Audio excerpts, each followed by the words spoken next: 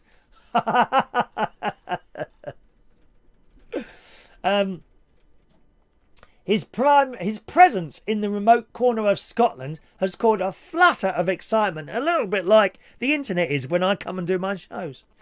Has caused a flutter of excitement among him, those who have managed to catch a glimpse of him. One holidaymaker told the Daily Mail how he was taken aback when the Tory leaders stumbled past him on a hiking trail on Wednesday.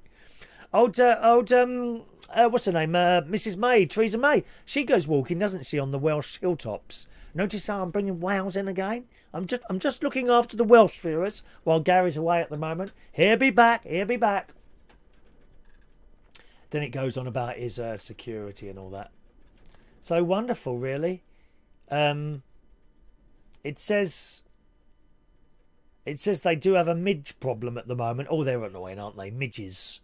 Those tiny little blooming flies. They got a bit of a problem with those at the moment in Scotland. Well, I think it's time for my pills, isn't it? Just coming up to 10 o'clock. We'll be running late as usual, boys and girls. At least I'm not late for the show, am I? Never late, am I, eh?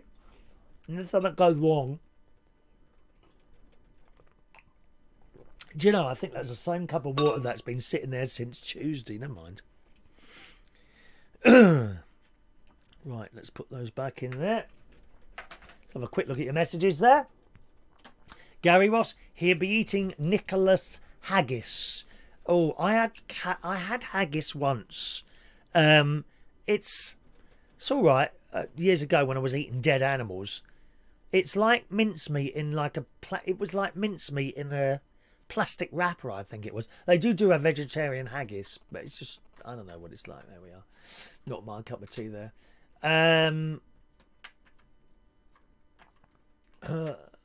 Let's have a look. I'll just go up a little bit there. Where are you? Boris is camping in Scotland. That's right, Mick. Parkness, Lely Henry did a Frank Spencer impression on Opportunity Knocks. He searched for it for years. It turned out that Bob Monkhouse recorded the broadcast on videotape. It's funny you should mention Bob Monkhouse. I was talking to my friend Ray Reynolds about this the other day. And Bob Monkhouse used to record everything. This was before satellite telly came along. I think he died before the satellite telly came along.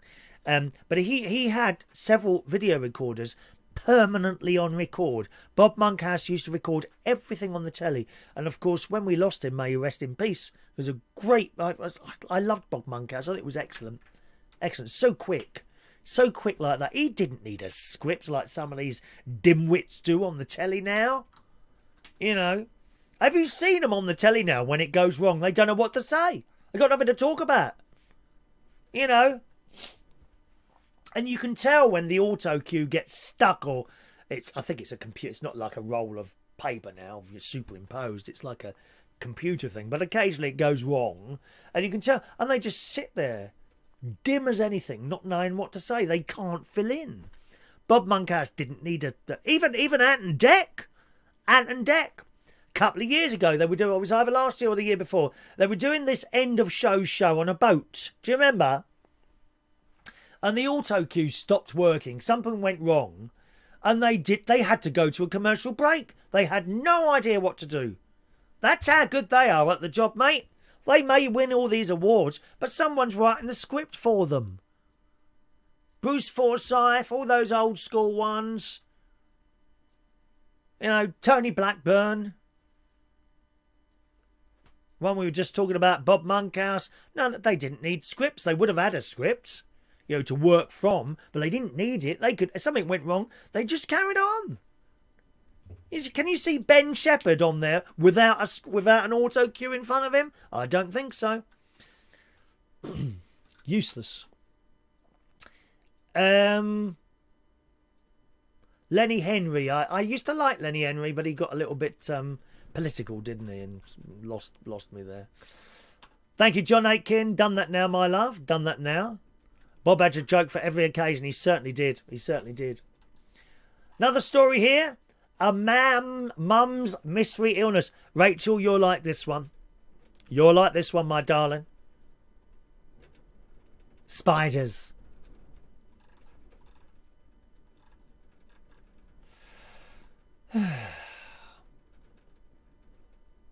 A holiday tale that chilled many social media users to the bone.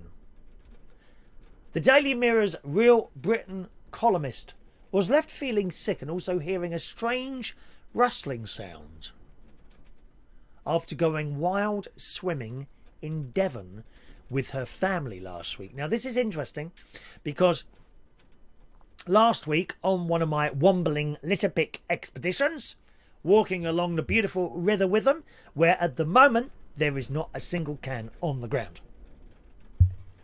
As I drove to my sister's last night, I'm looking.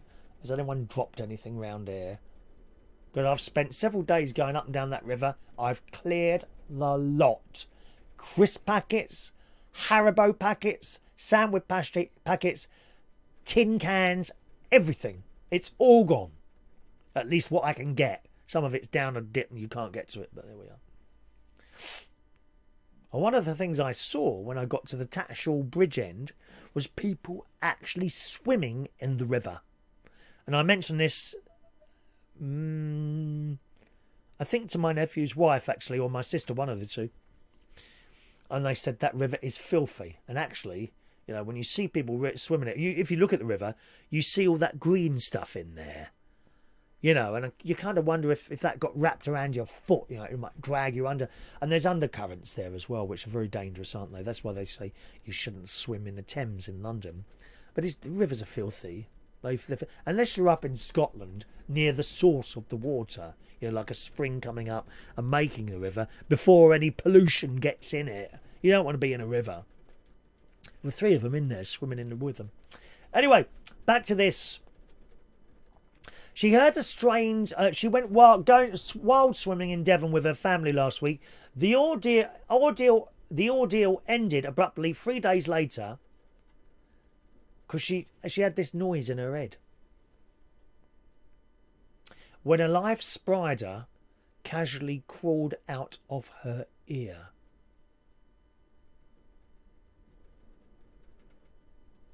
It's bad enough seeing them run up a wall, isn't it? Or sitting there in the corner, waiting. But to have one crawl out of your ear, well, this woman did.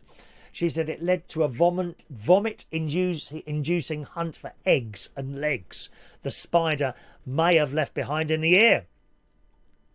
It's awful. And the story goes, as written by the person who got this problem.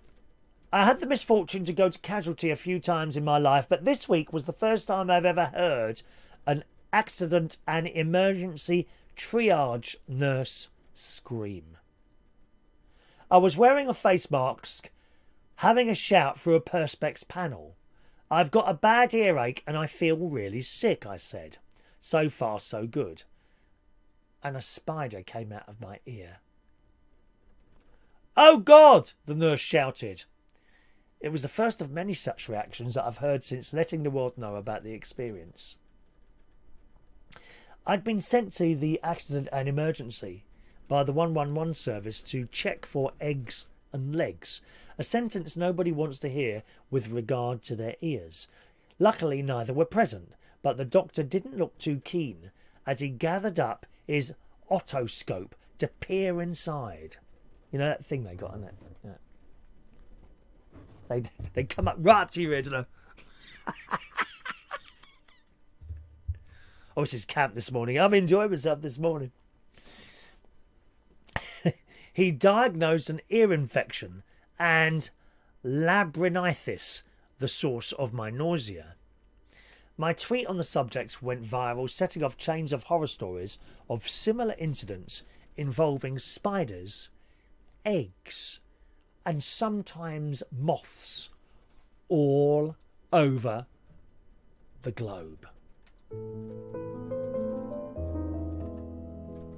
This all started when I went wild swimming in a pond on my birthday last Monday while on holiday in Devon.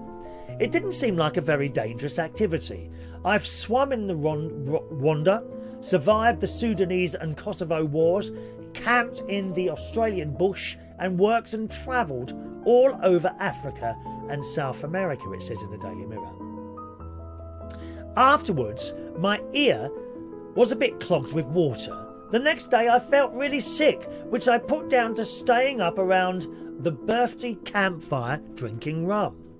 But 3 days later, I still had nausea and my ear ached. Now, I don't know if you've ever had an earache. I have. Right? And it was an infection. And it got worse and worse. And it got to the point where if you simply touched, just gently, the bottom of your ear like that, this pain would go straight through your head. It was awful. And what I'd done is create infection by using cotton buds.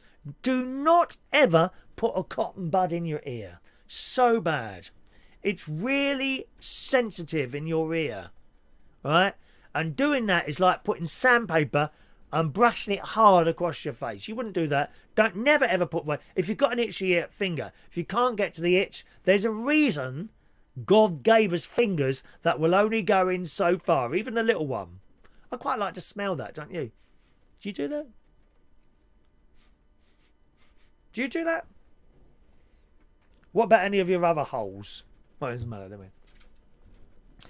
She said, I stopped being able to...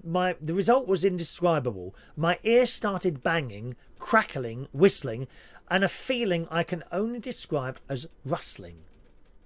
The nausea was horrendous. I got out of the car, spinning, grabbing my ear. I know this pain. Probably not as bad as she had it, but I do know earaches is one of the most painful things. It really is. At this point, I felt something emerging from it. I assumed at first it was wax, but no, it was moving, and its legs were still kicking. It was a spider coming out of her ear. Not a small spider, but a thick-bodied spider. And this spider's black, if it's the same one as they're showing in the picture. The nausea immediately lifted. I felt fine except for being a bit traumatised. My kids were more worried about the safety of the spider, which had scuttled away quite happily after living in my ear for 3 days. Oh! Hours later, however, I started feeling terrible again, and 111 sent me to accident and emergency. I've got an ear infection, maybe where the spider bit or scratched me, and my balance still isn't quite right. My ear is full of antibiotic drops, but if I'm honest, I'm still half expecting baby spiders to emerge. It took me a while to Google Devon pond spider, and she found the UK water spider. It says if you're lucky enough, this lovely spider can be found in fresh water where there's little or no water flow, and at any time of the year. What do you mean lucky? Lucky? Beneath the water surface, it spins an inverted silken retreat. My son looked at the photo and he said, "Oh, I've seen loads of those on the surface of the pond. Apparently they are one of the few UK species that can bite." Oh dear. You just imagine that, having a spider in your ear. Oh, the pain though. Just imagine the pain. Awful. Awful. So Rachel said, so it was a good job really, the spider found her ear condition. I don't like those sort of things. Very good morning to George Bond this morning, joining us there. Daniel Holmes has sent in a £3 super chat there. Thank you, Daniel. Oh, where's my music gone? There it is. There you go, Daniel. Let me give you free raffle tickets, young Daniel. And you got a chance to win the win the clock when we do our next Super Chatter raffle on Thursday morning next week. All right, 15, 16 and 17 for you, Daniel Holmes. There we are. Do you like my scary music? I'm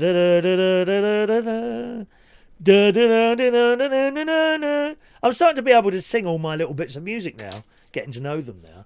Getting to know you. 15, 16, 17. There you go, Daniel. All right. All going in our little pot at the back here. That's the prize next week. Our little clock there. Good morning to Billy Allen. Morning, Billy. Welcome to the show, Billy. Hope you can stick around and see what you think there, all right?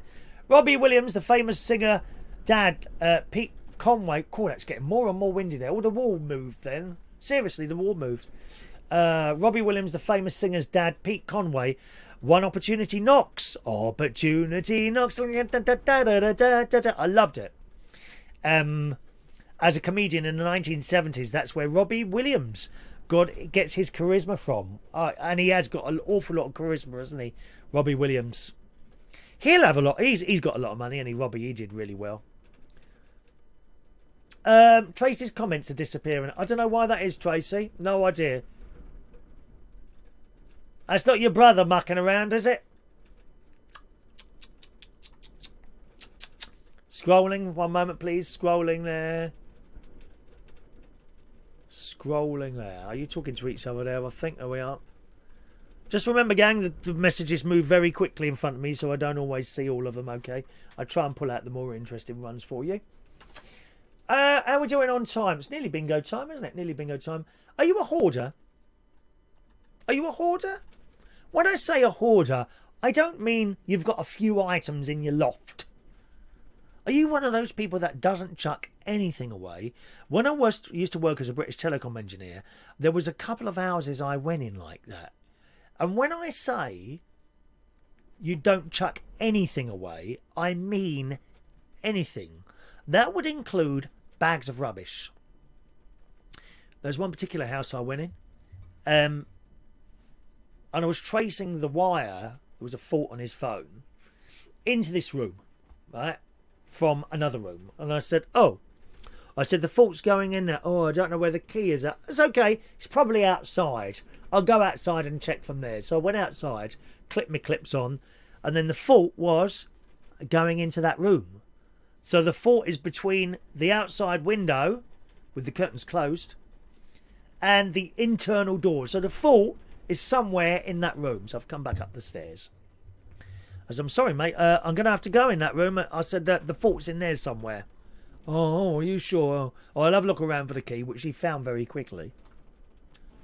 Open the door. I can't tell you the smell that come out of that room. There were bags and bags of household refuse in this room. And I took a breath, and of course you try not to show it to the customer. It was just horrendous. And I don't think I went... just close the door.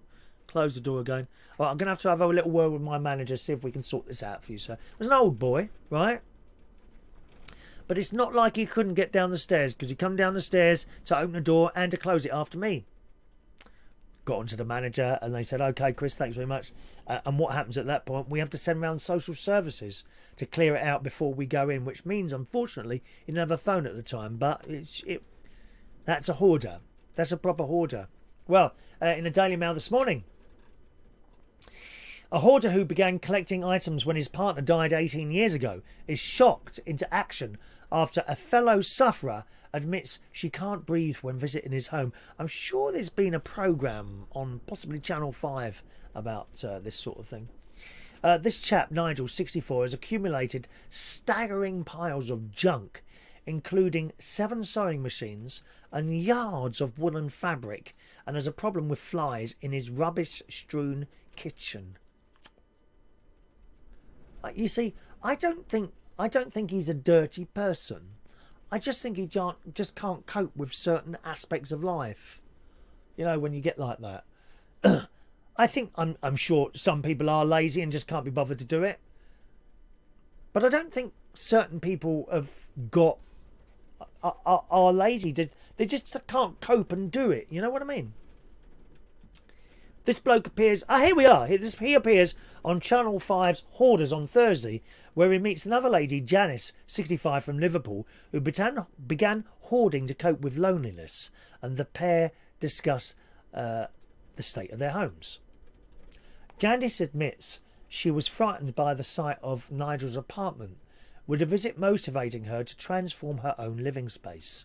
She said there was too much stuff and it was smelly and I couldn't breathe, she says, bless her. Janice, who lives in a 3-bedroom semi-detached house, explains her habit developed after she began visiting the shops more often out of boredom.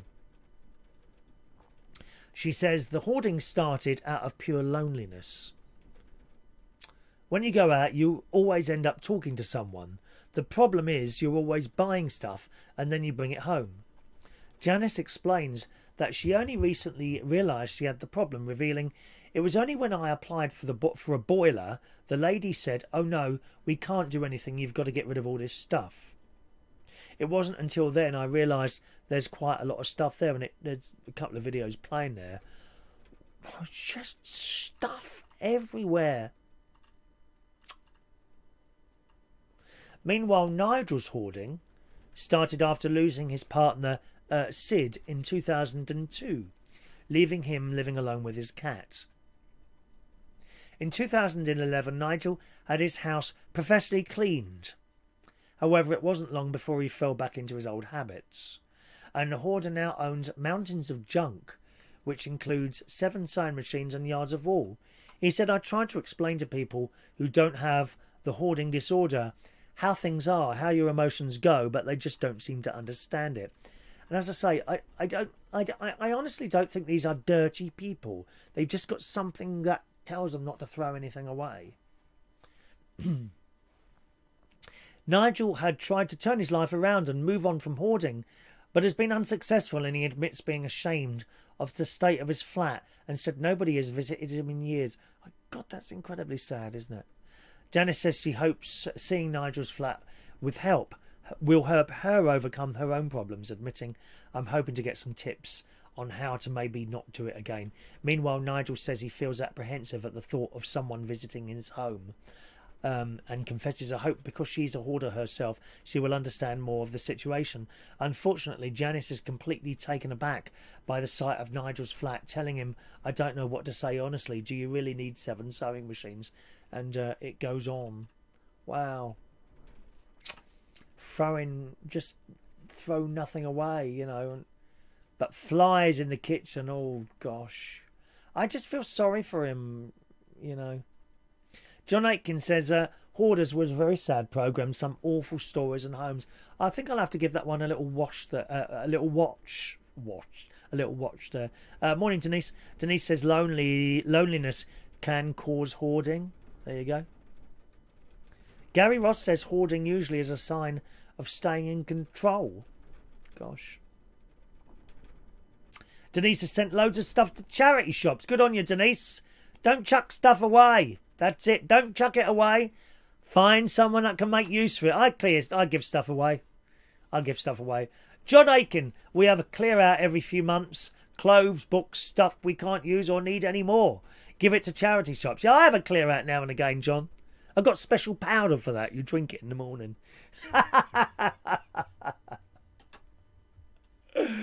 Oh dear. Tracy, my niece might be moving to Scotland, mightn't you? Da. Tracy, are you removing Tracy's comments, Gary? Is that something you're doing?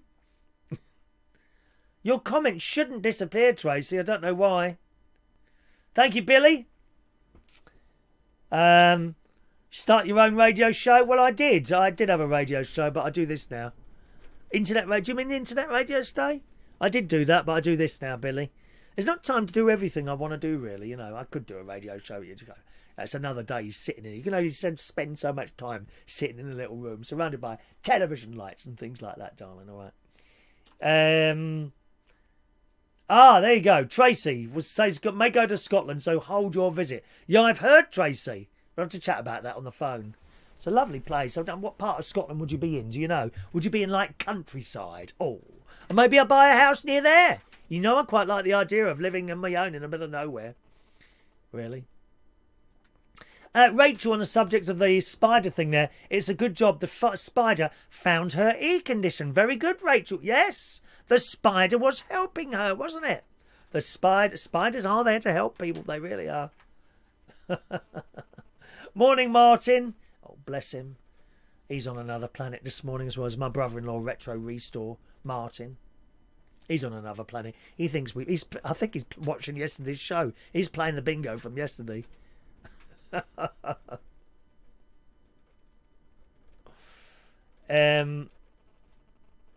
have a look. Mick hoards chocolate like a ham. Do you hoard chocolate, Mick? Surely not. Anything else on the hoarding there? No. Okay. Right, we'll do one more story. And then we're going to give out the raffle tickets this morning. And then the birthdays. And then the bingo. All right? Harrow. Who can afford to go to Harrow? Answer, no one on this channel. Well, maybe John Aitken if he wins the £9 million on the lottery tonight. But this is interesting. Harrow is preparing to welcome its first ever cohort of online-only pupils as it launches a web-based sixth form offering in the age of the virus. Well, this is interesting. And top marks to the school for coming up with something like this. I suppose one day, and you've seen it in science fiction programmes, haven't you? One day we won't really have to leave our houses much. You will be doing school at home. In years to come, you won't be going to a school. You'll be sitting there in front of a computer screen and learning from that, I suppose. Harrow School Online will offer sixth form students from around the world to study remotely for A-levels without ever stepping foot inside a physical classroom. It's all right for the clever people who can do exams. I can't do that. Sit there learning something from a book and then writing it all down. I don't really have any interest in learning something unless it's something I want to do later on.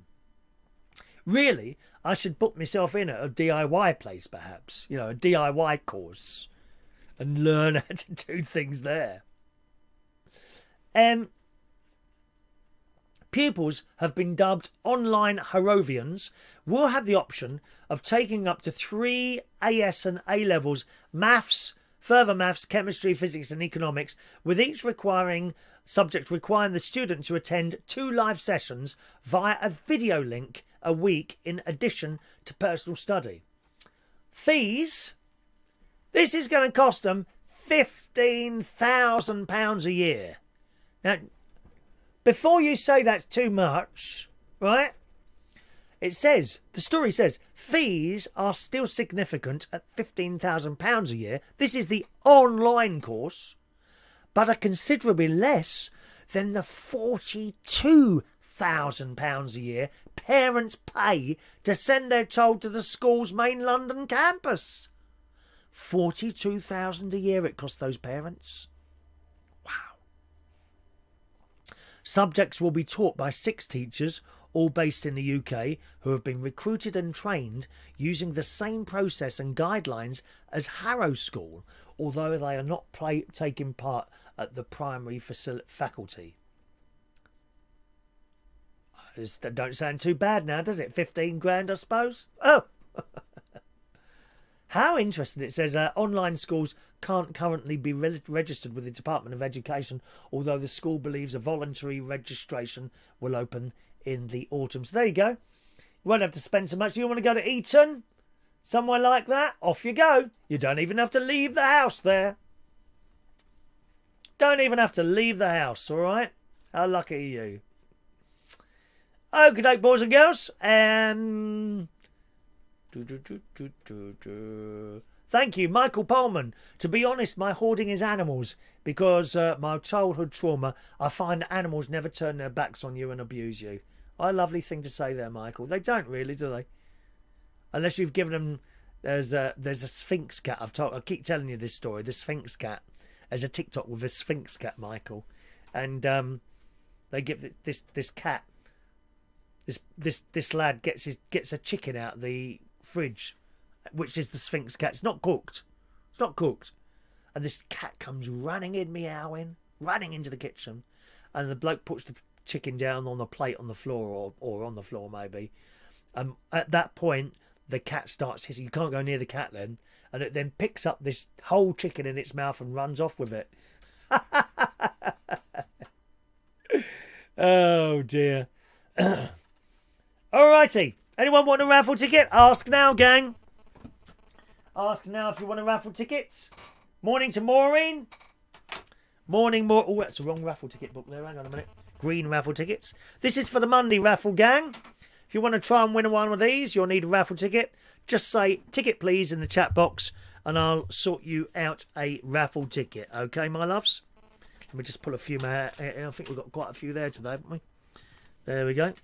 Wherever you are in the world, you can have a raffle ticket now. If you're one of our silent viewers and you don't like going in a chat box, you can have a raffle ticket.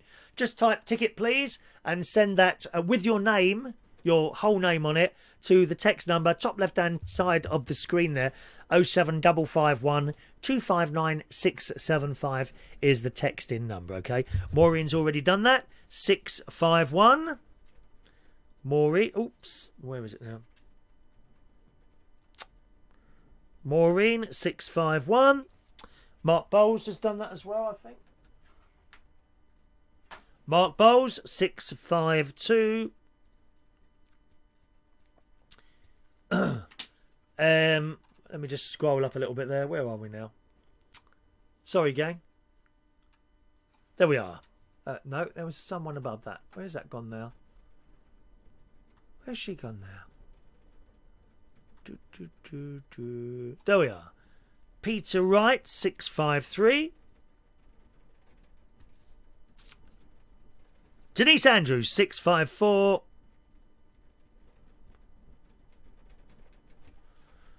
Fran Green, 655. John Aitken, 656. Michael Bowman, 657. Diane Jebb, 658. Jason Hughes, 659. Scrolling. Who wants a raffle ticket? Speak now, oh gorgeous ones. Jason Hughes there. Daniel Holmes, 660. So windy out there. I've got any rain forecast, just the wind out there. And the sun's out. It's quite warm. 6612. Joe Woodruff. Hello, Joe.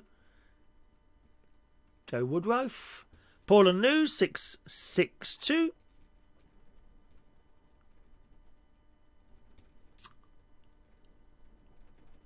Gary Ross, 663. Andy, 664.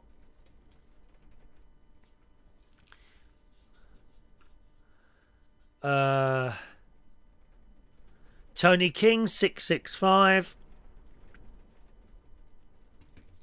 Rachel, baby, 666. Oh, the devil's own number. That's because you like spiders. They do come from hell, spiders. I'm telling you that now. Thank you, Rachel. 666 for Rachel. Ross Herndon. Morning, Ross. 667 for Ross. Scrolling. For Ross. Sharon doesn't want a ticket. Okay, sis. Classic Gamer. Good morning to you. Morning to you. I'm glad you like the lights, Classic Gamer. Oh, yeah, not many thumbs up today. Is that all we got? 18 likes? Well, I might not play the bingo then. Might not play the... 25 likes or there's no bingo. It's up to you. The power is in your hands. It's like a voting, dear. It's like voting. Do you want Labour bingo, in which we read all the numbers and no one wins? Or do you want Tory bingo, in which someone is always the winner? And there are many, many losers. Most of them watching this channel, I think. Ross Herndon, there we are. Sharon doesn't want one. Let's have a look. Is that everyone? Denise, I wonder if the mysterious lights were a drone casing the joint or a helicopter. Possibly. Possibly, I don't know. Do you think people are using drones? Yeah, I never thought about something like that, you know. Right, is that everyone's tickets? Have I missed anyone out? If so, please speak now. Meanwhile, gang, I'm just going to do today's birthdays. Let's just pull those up in front of me. Oh, who's he? Oh, looks quite nice. Here come the birthdays. Andre Gallard. Good morning, Andre. 75 years today on this Friday, the 21st of August, 2020. Daniel Snooks. Good morning, Daniel. 36 now, dear. Aren't you old now, love? Oh, dear. Daniel Snooks. He used to work with me at Central Station. We got on very well, Daniel. Hope you're well, Daniel. And Rorie O'Leary, who I worked with at the Cherry Tree in Dulwich. And he's not far from here. I think he lives in Grantham, actually. Rorie O'Leary today is 26 years old. Happy birthday to all three of you on this Friday morning.